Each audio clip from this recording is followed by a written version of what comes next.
Hello यहाँ के कितना विद्वान हम तो ये देखा था नहीं, हम तो सोचते रहो हमने लोग के चाहिए बने, लेकिन लागत तो नहीं है। थोड़ा इस माइक को ध्यान दीजिए। तारे पर ध्यान है बेकी ना, इस माइक को ध्यान देना है। इस्माइल को मुझ पे क्या ध्यान दीजिएगा, इतने लोग हैं ध्यान देने के लिए, तो ऑपरेटर ध्यान देकर क्या करेगा मुझे? ऑपरेटर तो मेन बगन मशीन खोलेला बनावेला, हम नहीं सका भाई। रवा छोड़ के तो देखिए यो लोग खोल के बना देला। ना ना, ये लोग खोल के छितरा दी लोग बनाई। ना ना ना, सिवान जिला है, सिवान जिला। स्त्री खातिर निमन में स्त्री चाहिए, बुझाइल नो। अब रहुआ आगे हम क्या बोल सकते हैं? बोल सकता तो फ्री मार दो। यहाँ के कहने कि यहाँ के जीतल पैसा मैच के पूरा उड़ा देले बानी खाली बेवफाई के चक्कर में। इतना दिल बड़ा होके के खातिर बहुत बड़ा ई चाहिए। का कर बहन कर बैठ छोड़ के बॉल भाग गई। बाबूजी के जितना धन बा, जमीन जायदाद सब बेच खाई लोग। हां, जितना जमीन पे सब पर मैदान बनवा दो। तो देखिए नो, हमार गुरुजी एगो बात कही ना, रवो लोग जानत हो के मुआ संगे हमार जोड़ी। आ देखिए वहां के एगो बात कही ना का कि बेवफाई कोई कोनो बाउर चीज नहीं के। सही बात बा कि ना? ना जी, काहे से कि जहां सच्चा प्यार होला ओई जे धोखा होखई के बाद धोखा होखबे करी, जहां रहू सच्चा प्यार रहे। अच्छा ऊ तो छोड़ी, जब बेवफाई होला तो सबसे पहले के हंसेला? हाय गांव नगर के लोग, पटीदारी के लोग, पंचायत के लोग, हाय कमेटी वाले लोग। ना ना ना, जे लंगोटिया संगतिया होई में वे हंसी बड़ी प्यारवा सन रहला। ठीक भइल बच्चा हो गए, हमरा की ओर ताकतो ना रहला। एक और बढ़ा के ओ मेरा जब मार रहे त हमरा की ओर ताकतो ना रहला। ओकरा के चाउमीन पिज्जा खियावत रहला कि ना? रउआ कहां से आ गई? में कहां से आ गए? हेलो माने इमली के खोआ रउआ अपने दिल के दर्द कहल चाहत नहीं का? अच्छा कोई दर्द के चलते लइका तू बनाई भइले त ये हम कहे खातिर नहीं है। ये स्कैन अरे की होई जाला जिंदगी, अरे बेकारे हो दिलवा टूटल पछानी। होई जाला जिंदगी बेकारे हो, अरे होई जाला जिंदगी बेकारे हो दिलवा टूटल। होई जाला जिंदगी बेकारे हो दिलवा टूटल।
खोलिए और हे खोलिए रानी टेबल बना के पहल चिल्ड्रन थैंक यू एकेडमी विजय सर की ओर से प्रोप्राइटर बनी हमारा समाज के राजेंद्र ठाकुर जी और ओके भाई सहायक बनी नीरज मास्टर जी खोल हे रानी बुलबुल के चेंज ए रानी भाई तनी जल्दी ओरिया ली प्यार के बाद हमारा भी ना कोई 25 साल उम्र भाई हां जी अदिति ए अदिति हां नया नया इनको प्यार हो गइल बा बुलबुल 25 साल उम्र भइल बा 24 साल से प्यारे चला था बुझाता कि इहो के प्यार भइल बा कि पार भइल बा पार भइल बा प्यार रंग से भइल पार लेकिन कैले ना पार दू कोने बड़े बात करती नु हां जी राजले बदनाम रही थी के डंका के चोट पर बानी कहियो प्यार कर के देखो पार हो जाई छतिया में रहे वाला कोई दिल छाल हो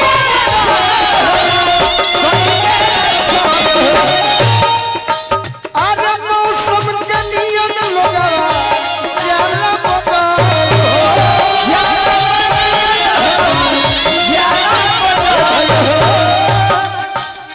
विवेक सिंह जी डीलर साहब मदारपुर मुखिया जी का आगमन भइल क्या बात रानी जी मुखिया जी मन हम आपके दोस्त हैं हैं अपने दिल की बात कहते हैं छिट दे छिट दुश्मन हो जाला ये हो दुश्मन हो जाला यारे दुश्मन हो जाला यारे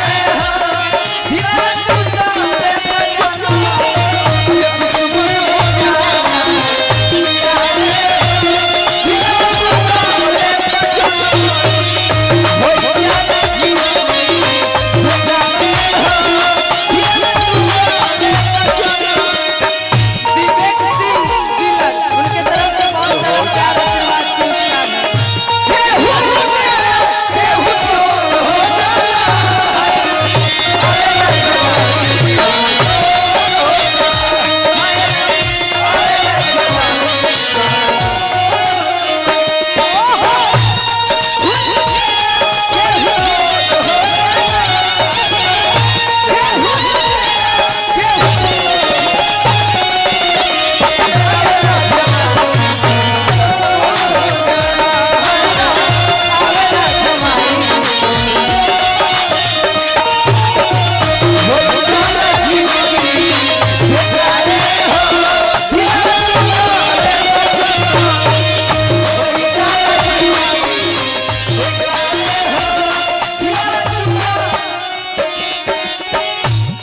एगो बात और बा का बात रानी जी ए रानी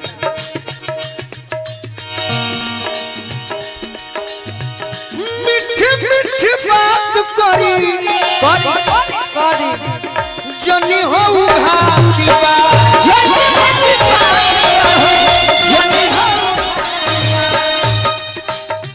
बोलुआ सुतोष सभे मतलब के साथ बा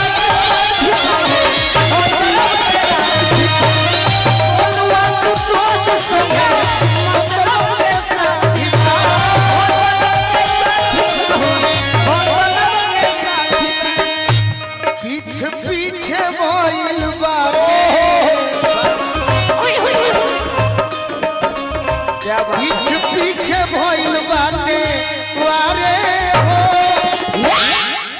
ई बात काहे कहनी हम बर्दाश्त ना भइल है तो का है कि हमारा पीठ पीछे भइल बाटे सही के अरे वारे हो दिलवा टूटे